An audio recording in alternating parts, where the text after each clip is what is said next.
ప్రశ్న ఏమడిగారు?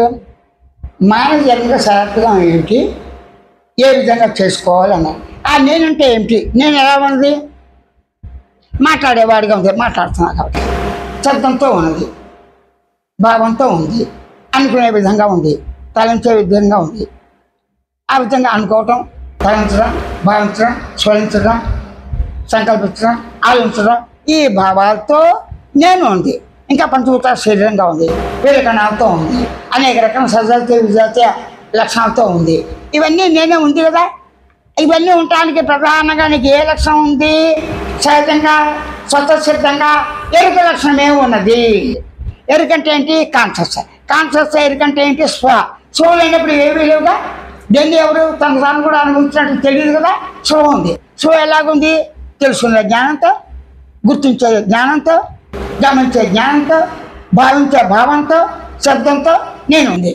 నువ్వు అలాగే ఉండు. కొంటాన్ని వాడే ఉంది.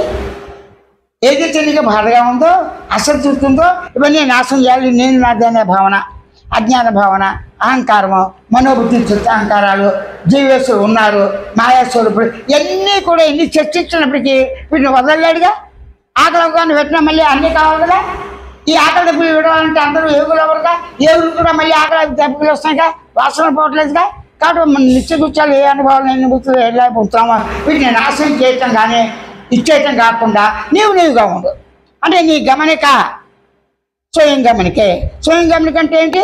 స్వయంగా ఎరుపుతో ఉనికి అవగాహన, స్వయంగా ఉనికి చైతన్యంతో అవగాహన, ఆనందంతో అవగాహన నీకు ఉన్నది. సహజంగా స్వతసిద్ధంగా నువ్వు ఎలా ఉన్నావు అలాగే ఉన్నావు అని మాత్రమే నిర్గుణ చైతన్య ప్రబోధ సూచనతో సూచించి దేహ పర్యంతం ఉన్నత తల్లి తండ్రి గురు అతిథుల్ని అందరితో ఒకరి నుంచి మంచి పనులు చేస్తూ ఉన్నత కొనసాగించడమే.